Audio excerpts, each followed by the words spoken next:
on page 117, we are told that to show using the epsilon-delta definition, 1 plus 1/3 x, when x approaches 3, how much is this limit?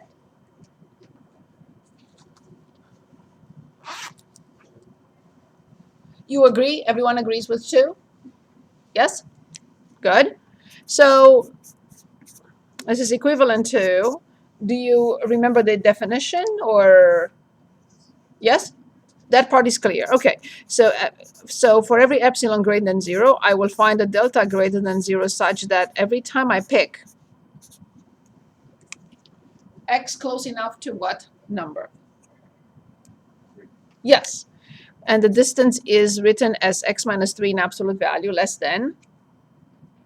The distance between, then that is delta. That is delta. So remember x, a, and delta are all together. This will always imply that f of this x, the distance, say it again? Is less than minus the limit. Yes. So what do I write? So that's 1 plus 1/3 x minus 2. yes is less than, Epsilon. yeah, that's it. So then we have 1/3 x minus 1 in absolute value less than epsilon. That's our first part. We have to find the least common denominator, which is this.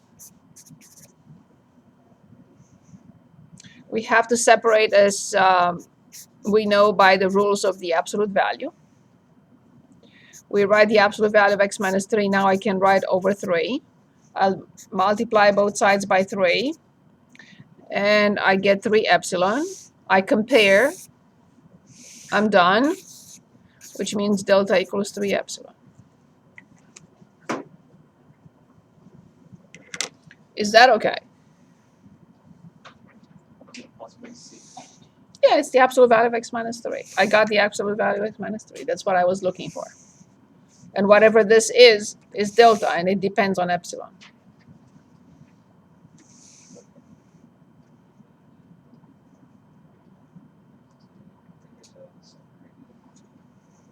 Isolating x minus 3. Okay, and then we have to write that we reverse the steps to show that delta equals 3 epsilon.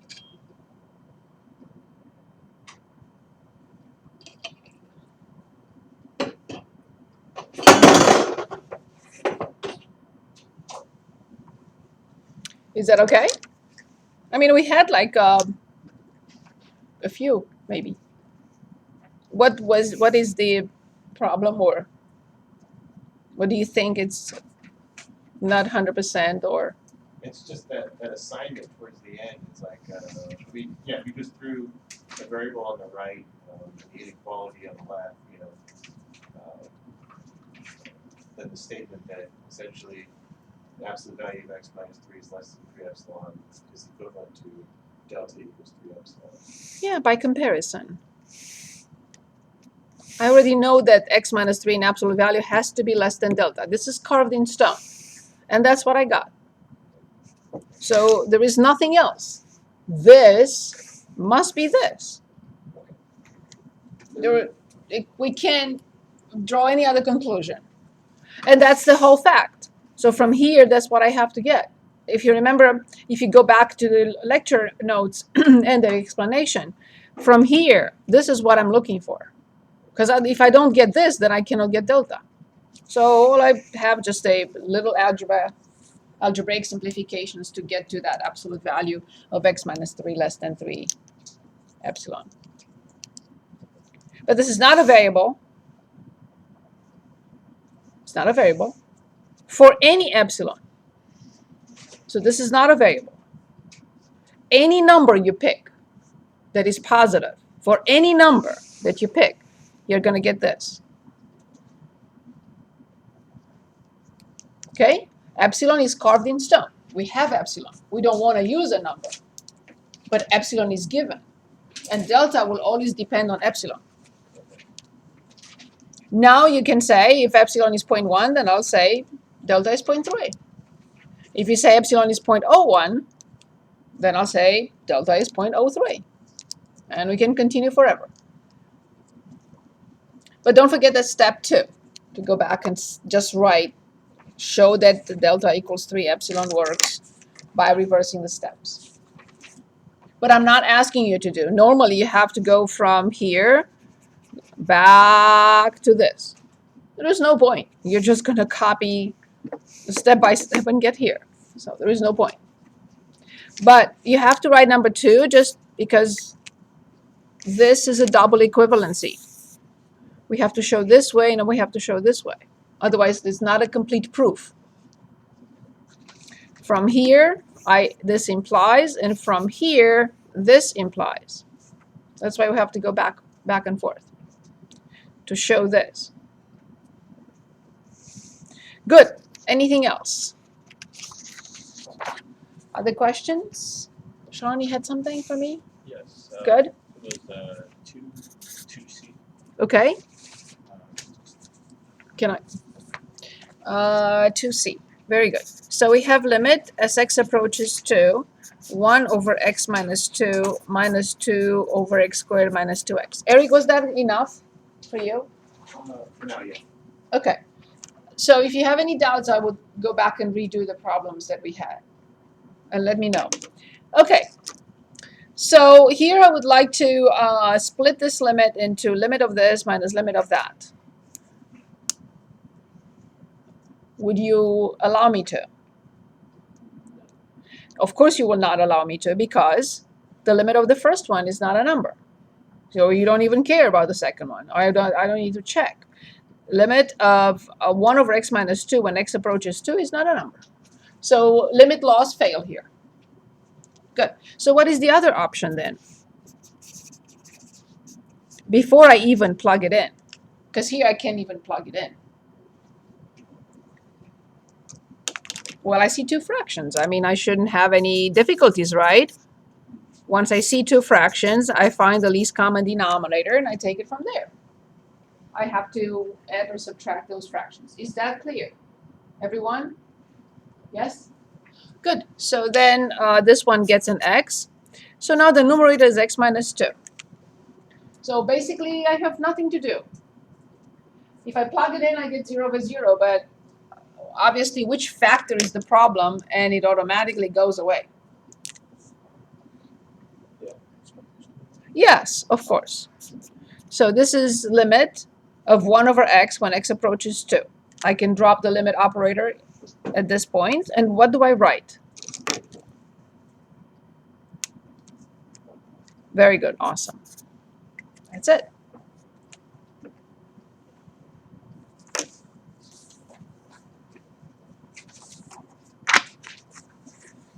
Perfect. Anything else? Is there anything else you would like to go back to? So should the order when you're dealing with finding the limit just be Yes. Plug it in? Yes, in this case, I couldn't even plug it in at the beginning. Then But normally I have to plug it in first because there's so many different categories, I don't know what to do. If I get 2/3, I don't have to do anything. But if I get 5 over 0, then I know what happens. If I get 0 over 0 or any of the 7 indeterminate cases, then they all would be treated differently. And so this one, it turned out to be that both the first and second term were real numbers, then you just solve it that way. And because the limiter has x approaches 2, both of those would just be the answer. Right? I could not plug in 2 at first. If it was 1 over like x minus 4. Oh yes. If I have 1 over x minus 4 minus 1 over x, I can even separate into 2 limits because the limit of the first and the limit of the second exists, so then I get a number. Yeah. Very good. Good. Next question. Anything? Yes, please. 2b. Can I borrow it? 2b. Yes, x minus 1. Please do not drop the limit operator till you are ready to find the limit at the final stage. Thank you, Sean. Okay, do not drop the limit operator. You have to carry it on. Because if I don't write the limit here, the limit operator, and I write something, they're not equal. So whatever I write here, if I don't write the limit operator, they are not equal. Okay, so now in this case, I will plug in. I have to. The numerator is going to, yes, the denominator is going to, I hope also 0, or 5. 5 is good too, because the answer is 0 and I'm done. If not, I hope for 0 over 0. Is this 0? Yes? Good. So in this situation, what is our only chance? Right. Rationalize the denominator. I'm going to be lazy and I'm just going to write the square root of 4x plus 5 plus 3. The square root of 4x plus 5 plus 3. And then I have limit. As x approaches 1. Which factor do you hope to get rid of?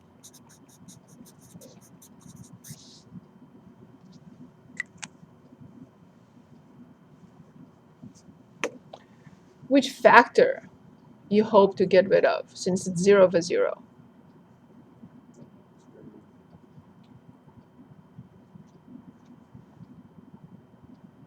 I don't even care what I have here. Which factor I hope to get rid of in order to, if the limit exists?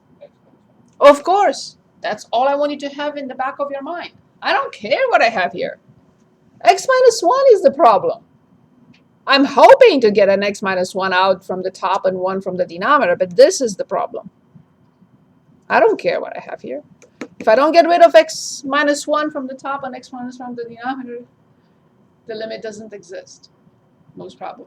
That would be the same for everything. If it was reversed too, if you had it in the denominator as well, whatever forces you to not be able to. Okay, so let's go back to the factor theorem and the remainder theorem. I know those refer to polynomials. So you can say, but this is not a polynomial. The square root of 4x plus 5 minus 3 is not a polynomial. What are you talking about? So let's talk about polynomials for a second.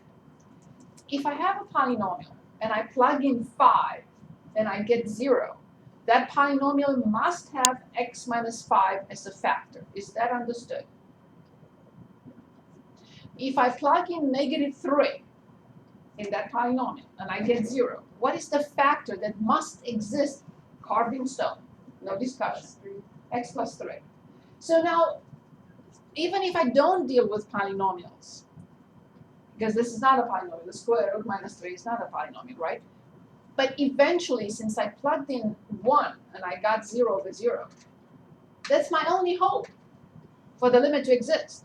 A factor of x minus 1 from the top will say goodbye with a factor of x minus 1 from the denominator. Otherwise, the limit is not a number. Okay, so can anyone give us the denominator?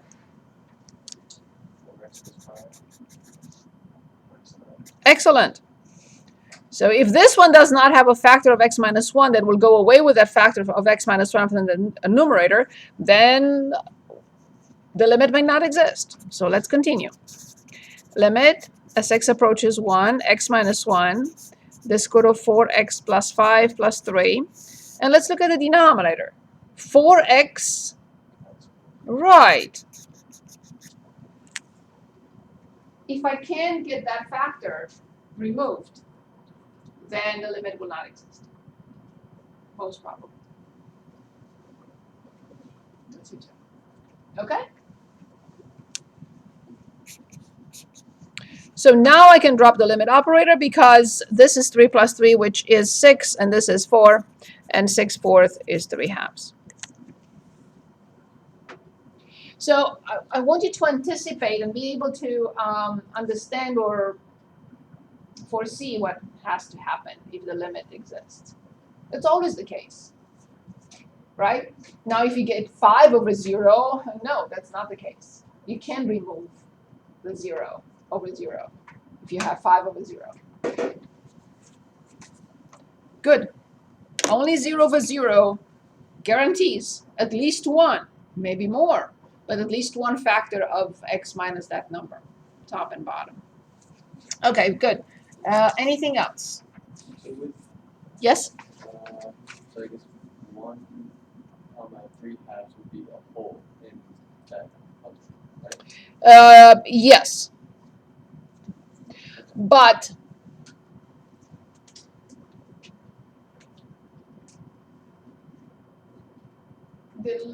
yes. Yes, you're looking at the function in that way, and you're simplifying it. Yes, that's true. Well, just Yeah, thinking that it's graphically. yes, that's exactly what it is. Yes, yes. Very good question. No one has ever asked that. Good. Anything else? Could you state the theorem and hypothesis for intermediate values? Yes.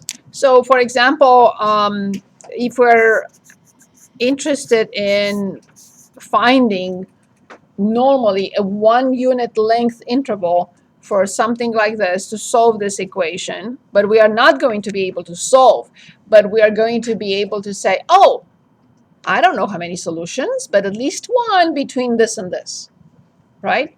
So the intermediate value theorem requires that f of x is continuous on that interval where we know there is a solution.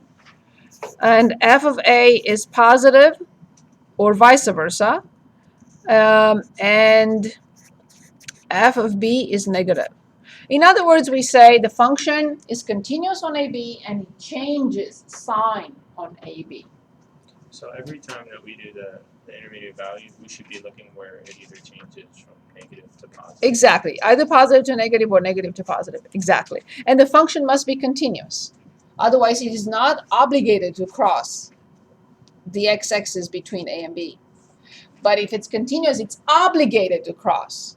Coming from negative to positive or coming from positive to negative, it has no choice. It's continuous. We say it goes through each and every point, intermediate value. So it crosses, it goes through 2 points and the intermediate one. 2 points and the intermediate one. That's where the name is coming from. Intermediate value theorem. Goes point by point without jumping because it's continuous. And since it changes sign, then we have a solution between A and B. Is that sufficient? And typically, if we are asked this sort of question, A and B will be one entry. You have to determine them. You have to put the function in the graphing calculator, and you either graph it to see where the solution is. That's not cheating, that's fine. Or you plug in numbers, like I did several times. But in my software, it just shows the graph right away. And the graphing calculator doesn't. When you put a function in, you can either graph it or just punch in numbers. But don't say the interval is 0 to 5. No. Yes, 1 unit length. You can say 1 to 2. Yes. Or smaller, but no, don't go smaller. There is no need for that. But not between 1 and 10. That's too wide of a range. Say between 1 and 2, or 5 and 6, or 10 and 11. Almost precisely where it is plus or minus a point. Right, a little bit, yes, left and right, yeah. Because otherwise, that's not really useful. These two theorems go together. Which two theorems? The intermediate value theorem and Newton's method in chapter 4. Okay? So they go together. So you're trying to find a 1 unit interval where the solution is, and then we will complement with Newton's method that will find the solution. The intermediate value theorem, it says you're looking for a solution? Okay, it's between 1 and 2. I don't know which one. I can't tell you. But then Newton's method comes in and determines the solution with any accuracy you prefer. And that's how they were doing it before calculators. Solving equations with calculus. Okay, anything else?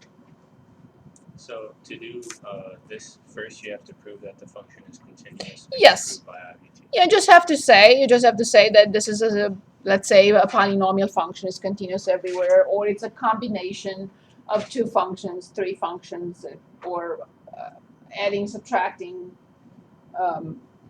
functions that are continuous on such and such interval. Yeah, we had an example with natural log or something. So there we had to be careful. So we had to look at it only between 0 and infinity.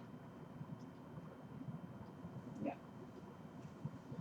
Good. Any questions? Any example? Anything you want to work on?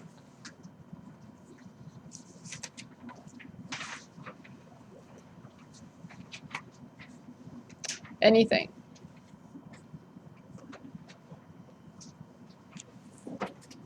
Number 4, the one that you added to last class. Are you feeling better? Good. Which one? Number 4. I can't remember. Did we do number 4? We did? No. Very good. So we have f of x, which is 1 minus x over 3 plus x. Of course, x cannot equal negative 3. We're asked to find the derivative function. In other words, f prime.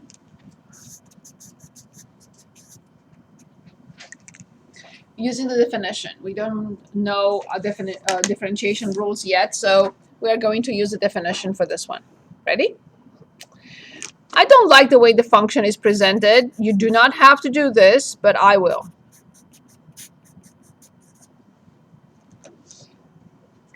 I don't really like when they're twisted like that. They're not in descending order, especially when they have a negative leading coefficient. Polynomials, I meant. Then I will write the definition, and you have to remember this. So the definition of the derivative is those two concepts put together. The limit has to be in front, and then the difference quotient. Please remember that. So limit as h approaches 0 from the difference quotient f of x plus h minus f of x divided by h. Is this okay?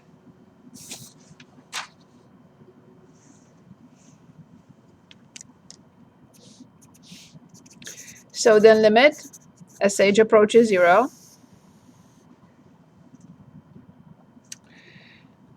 negative x plus h minus 1, x plus h plus 3, minus, but there's a plus in front, so plus x minus 1 over x plus 3 divided by h. We looked at examples like this one, in which we did not have the limit operator in front, but we had the difference quotient, and we were supposed to fully simplify it. So I will have to find what next. Yes. So what do you think the least common denominator would be? Yes, the product. Not two denominator, but I know what you mean. Good. So then this one gets an x plus 3, and this one gets an x plus h plus 3. Every time we multiply the denominator, we have to multiply the numerator again, the same, by the same quantity.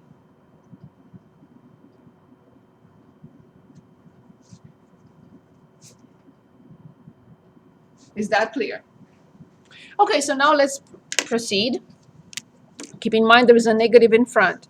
So negative x squared, negative xh but plus x, minus 3x, minus 3h, and plus 3.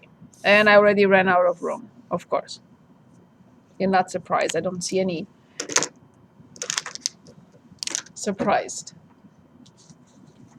Okay, so now plus x squared plus xh plus 3x, of course, minus x minus h minus 3. Like before with that factor, if it's 0 over 0, I know x minus 1 as a factor has to go away. Two things have to happen here. Every time I calculate or I determine f prime, two things must happen. If not, if they don't happen, then I messed up something. All terms without h from the top have to go away, and the h in the denominator has to go away. Now, because we put the limit operator in front, the final answer can no longer have h in it. all difference quotients without the limit, all difference quotients had the h from the denominator disappearing, but there was still an h left in the final answer. Not anymore, because the limit will say h approaches 0. So the final answer can no longer have h in it. It's f prime of x. Is that clear? Yes? Okay. So then x squared with negative x squared, and this is a bonus. 3x with negative 3x, negative 3 with positive 3, negative x with positive x. So the numerator has cleared nicely, right? It cleaned up nicely with negative h.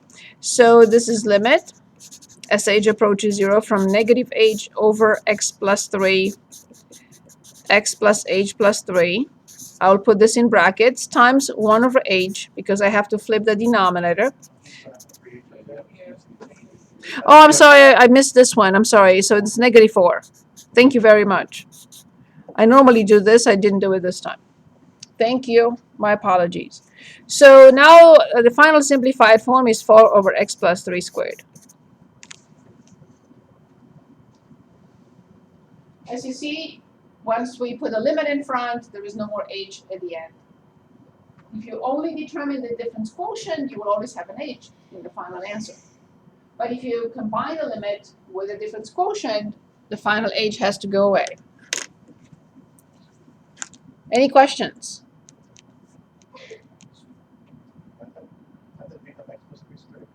Okay, can anyone answer that question?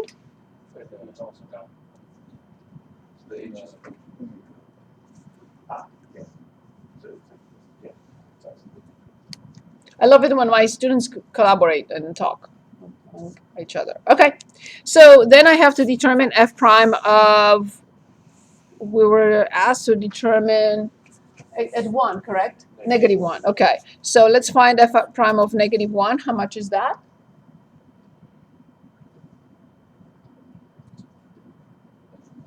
Very good.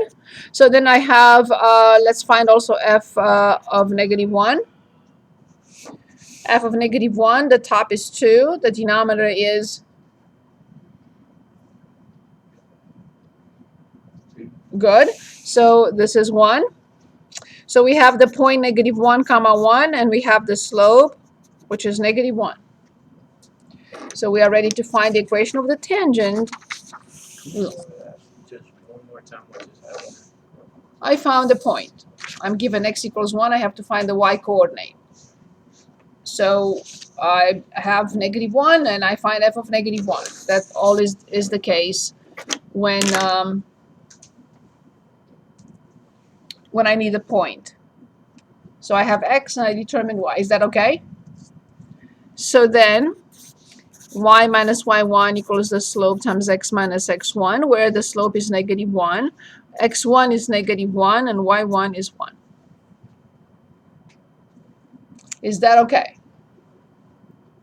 Any questions? So the slope negative because negative 1 f prime is negative.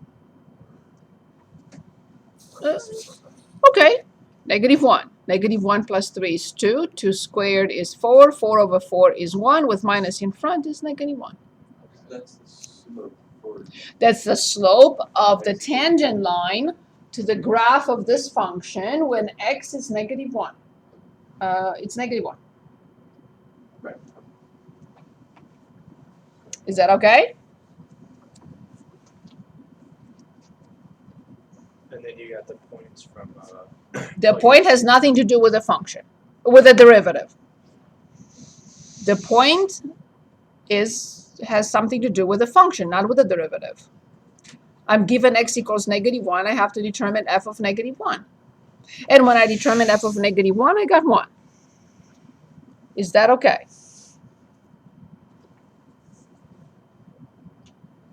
Is that understood? Yes, everyone? Okay, so then I have y minus 1 equals negative x plus 1, or negative x minus 1, and I bring a positive 1. So y equals negative x. So the equation of the tangent line to the graph of this given function at the point -1, 1 is y equals -x. Clear? Everyone? Yes? Perfect. Next question.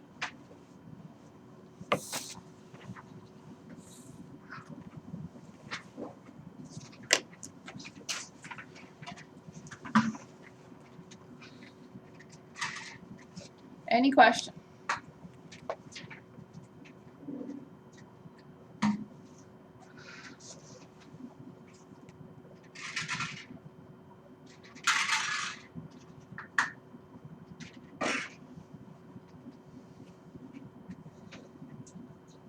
For finding a horizontal and vertical asymptote, Yes. it's you factor it, and then whatever. Because if it's factorable, if the top and bottom are factorable, I will always factor them because for many reasons that you will see also later. But I will not be able to determine, first of all, the domain and vertical asymptotes if I don't factor. Now, again, if it's not factorable, it's a different story. I will still have to set the denominator equal to 0 to see if the denominator can be 0. If it can be 0, then the function is undefined at those points, and then I will have to investigate from there and also find the limits left and right. We did that problem in class. You want me to go back to it? So here's what we did with that.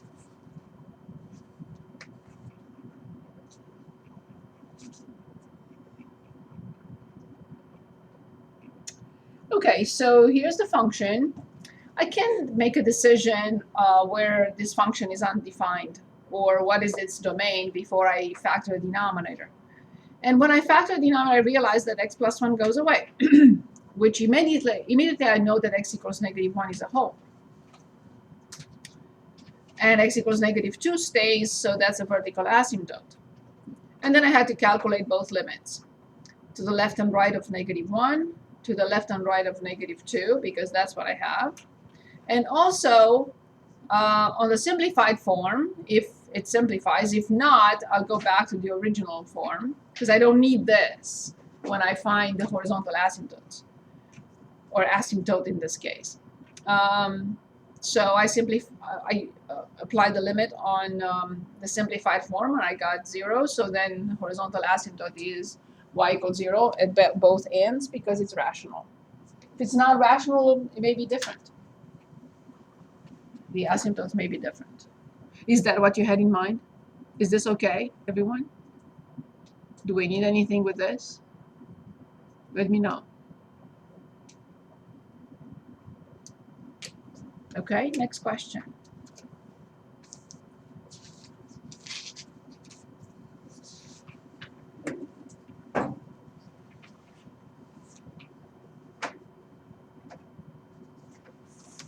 Anything else? Number 7.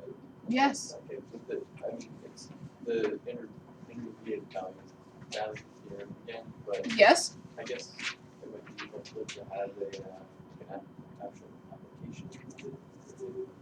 Application? Well, yeah, just like. Yeah, anytime I need to solve an equation of any kind, I would like to determine an interval of 1 unit length where a solution exists. However, the intermediate value theorem will not determine the solution for us. It will only tell us something like, you're looking for a solution? Okay, it's here. Okay, do you have a problem in mind? In the review packet. Sure. Okay, what is it? It's x to the 5th plus 7x plus 5 is 0. Good. So first thing I have to form or determine this function or state that this is a function. And it's continuous since it's a polynomial function, continuous everywhere as a polynomial function. In number 2, I have to find an interval, a comma b, where the function changes sign. So I'm going to put in the graphing calculator. And in y equals.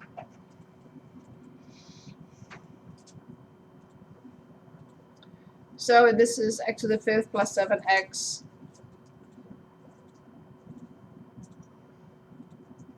and then plus 5. It will give me the graph, so I already see this in here, but let's say I don't. So I go to the second table and I start, let's say, with -1 and then 0. Okay, I found the solution.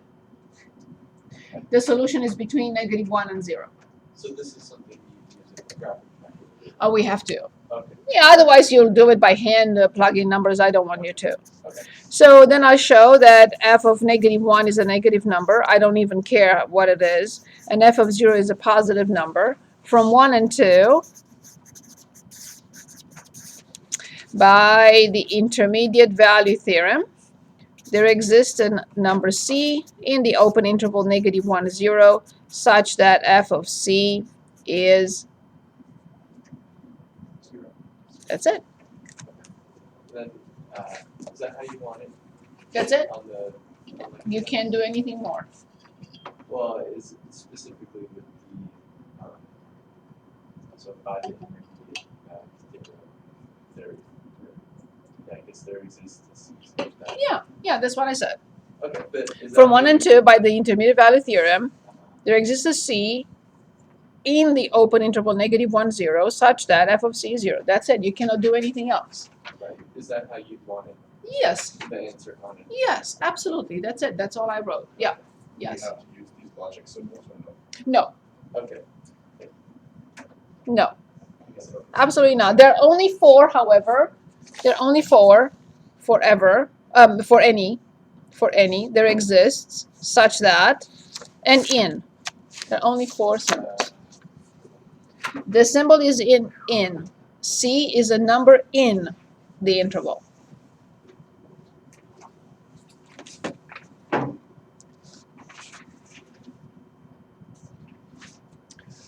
Good.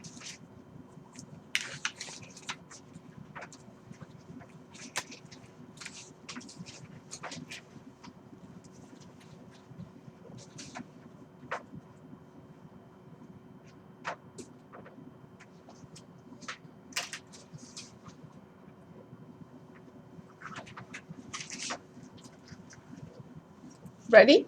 Anything? I'm looking at 2G. 2G. Let's look at 2G. So limit x minus 4 over x squared minus 3x when x approaches 3 from the right. Very good. And I'm on page 5. Yes, perfect. Okay, so what do we conclude here? When I plug it in, I get -1 at the top, but 0 in the denominator. So I know there is no hope. And the 3 options are infinity, negative infinity, or D and E, correct? Okay, so all I have to do is, I prefer doing this first. You don't have to if you don't want to, but I will. It's easier for me to even explain what I'm doing.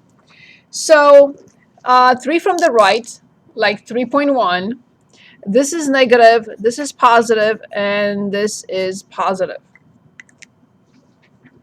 It's always so much easier if it's in factor form to determine the sign.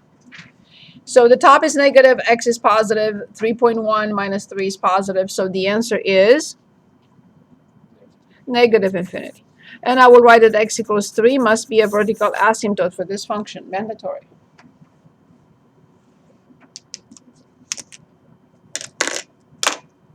Perfect.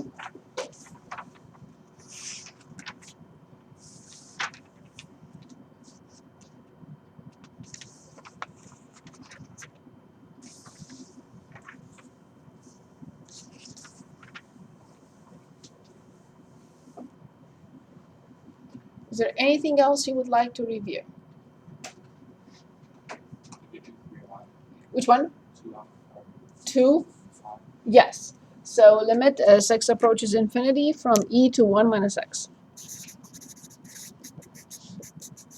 Perfect. Good. So what do we do here? We have to plug it in. So when we plug it in, I will ask you, where is this going? Yes. So please remember, we always have to plug it in the inner function first, and then in the outer. This is the inner function. This is what gets evaluated first. And if I have a number here, then I will evaluate e to that number. So e to a power is the second function, or the outer function. 1 minus x has to be evaluated first, right? We agree with that? Okay, so this goes to negative infinity. And now I'm asking myself, e to negative infinity, where does it go? Well, it's 0. Yes, because it's 1 over e to infinity. Correct. So then this is automatically y equals 0, horizontal asymptote at infinity. This is not a rational function. Do not conclude that it has the same horizontal asymptote at both ends. You can blindly conclude for a rational function, but do not attempt the same thing for any other function before you check. Good. Anything else?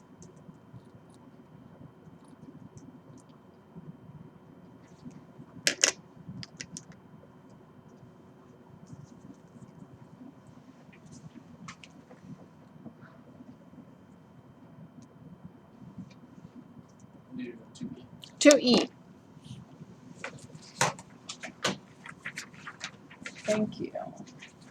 Very good. Negative x plus 1 divided by the absolute value of x minus 1.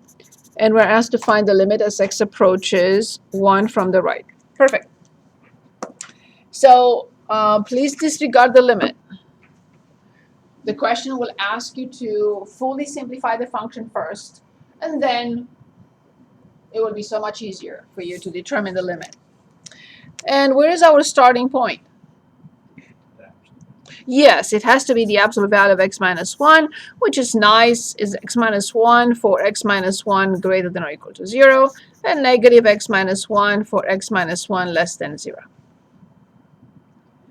That should be second nature, right? This is the definition of, the formal definition of the absolute value. Is this okay? So, of course, I'm not going to use this. I'm going to use this. It's not a mistake. Don't erase it. Don't cross it out like that. I just want to make a point. So now I have this. This is the function.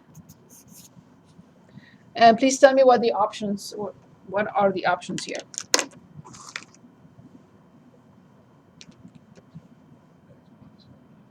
Say it again. X minus 1.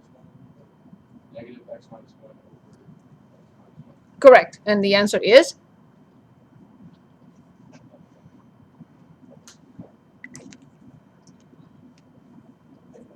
Very good.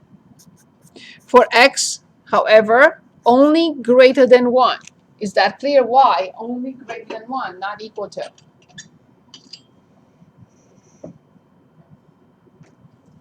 It's in the denominator. It will be 0 in the denominator. Is this okay? What is the second option?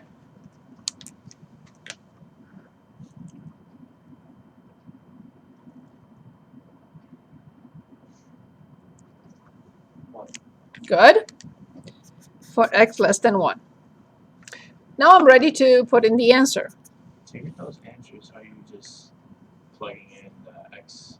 I have to replace the absolute value. So if this piece has two options, the entire piece, the entire function has two options. If any part of it has two options, the entire function must have two options. So if this is x minus 1 with x minus 1 will go away. With the minus in front, I have negative 1. If the denominator now is negative x minus 1, I simplify and I get negative 1 over negative 1, which is 1. Thank you. If any piece has two options, then the whole thing has two options. Just wasn't clear how you got to negative 1, Okay. but now I got it. Okay, so now I write the limit as x approaches 1 from the right. From which piece? Only one. 1 from the right. 1 from the right. So which one? Good. And the answer is negative. Very good. Great job.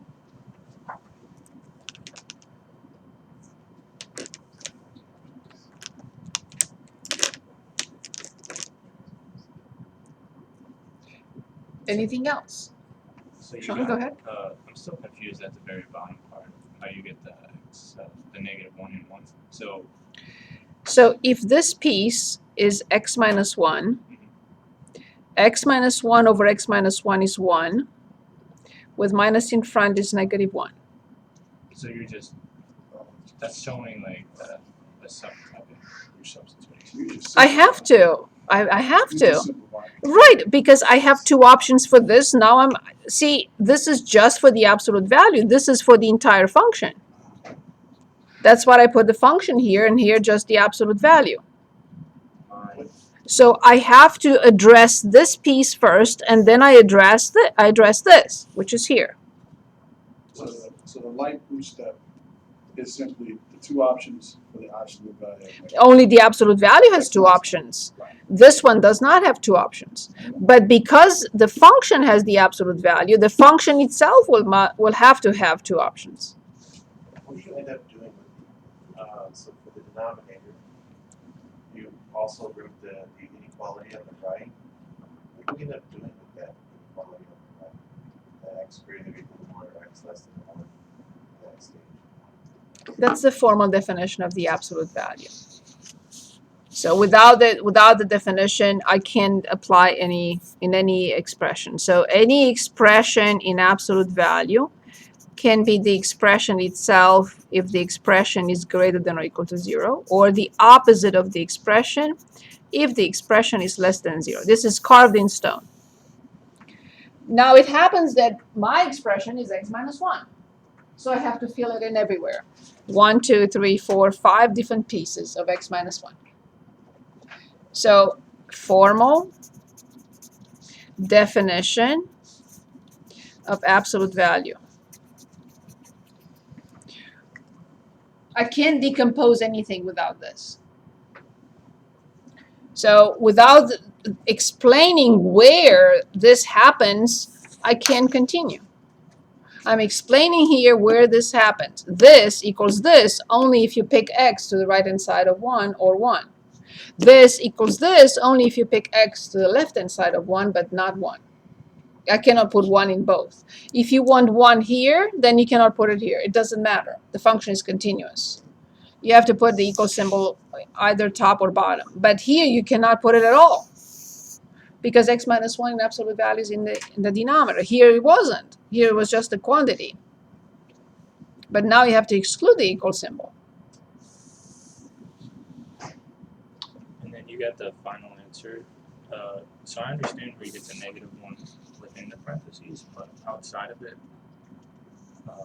This one here, yes. that's a limit law. Okay. As x approaches blah, blah, blah of a constant is the constant itself. One of the limit laws, one of those 11. They said 11, I only say 5 or 6 actually, but.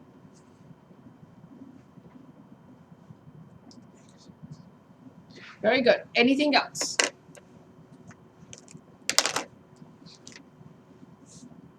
Anything else?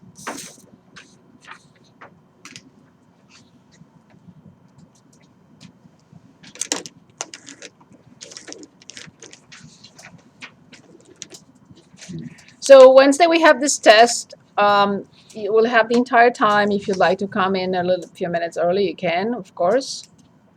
If you don't have other questions, I'd like to start chapter 3, which is not going to be on this test, of course, obviously. Yes, please. There's, this is the first, this practical exam where you're asking to find the derivative of the second. One of them in the next chapter, we'll find Much easier methods, yes. but you can't apply those. Not today. Not on Wednesday. But moving forward, you can do whatever you want.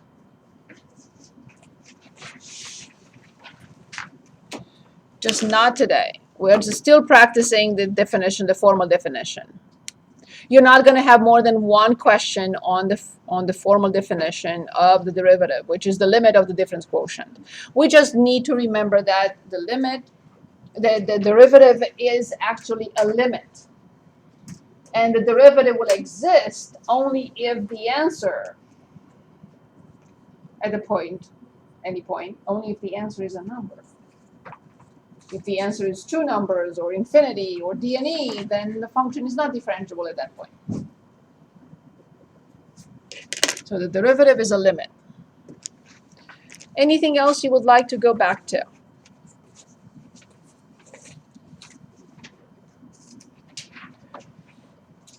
Any topic? Let's go back to those topics one more time, just to make sure. Here they are. No.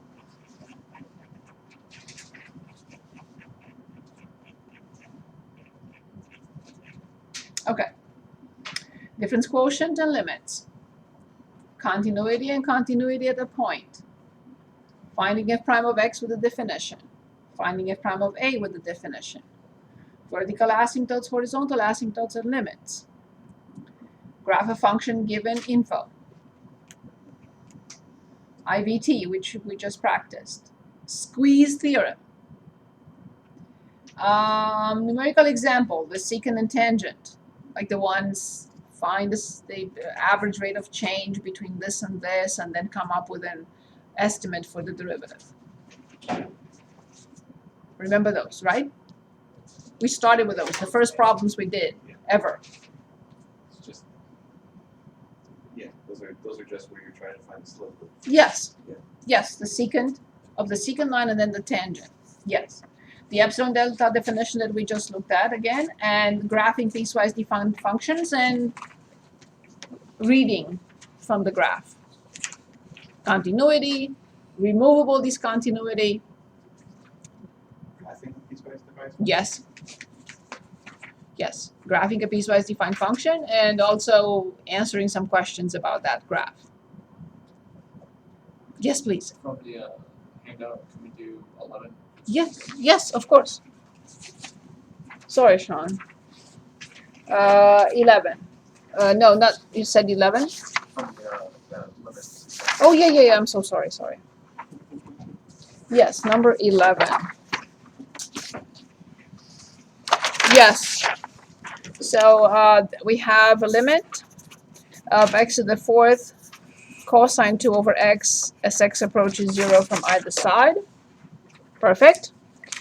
So obviously x to the fourth approaches 0. Sorry.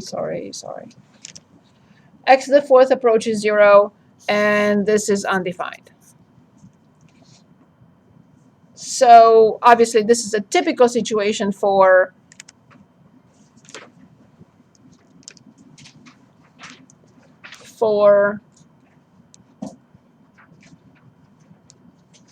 thank you very much. So cosine 2 over x is a bounded function, and x to the fourth is a number strictly greater than 0. It cannot be 0 because x cannot be 0. Therefore, we are allowed to, knowing that, we're allowed to multiply all three sides by x to the fourth. Negative x to the fourth cosine 2 over x less than or equal to x to the fourth. And this is the first hypothesis of the squeeze theorem. We showed that the function we are interested to find the limit from is squeezed between two functions, this function and this one. In step number 2, I determined the limit as x approaches 0 from either side of negative x to the fourth, and also the limit as x approaches 0 from either side from x to the fourth. If it happens that these two exist, and if it happens that they are equal, then what will I conclude from 1 and 2?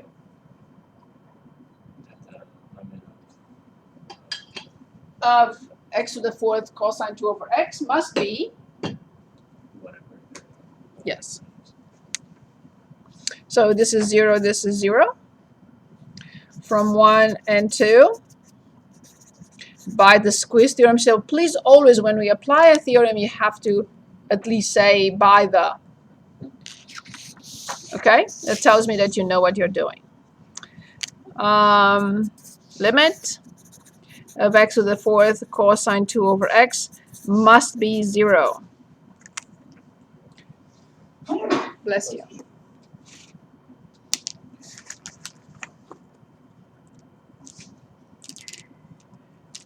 You want me to adjust the temperature somehow? Are you okay, everyone? I don't want anyone to get sick, please. Good. Anything else?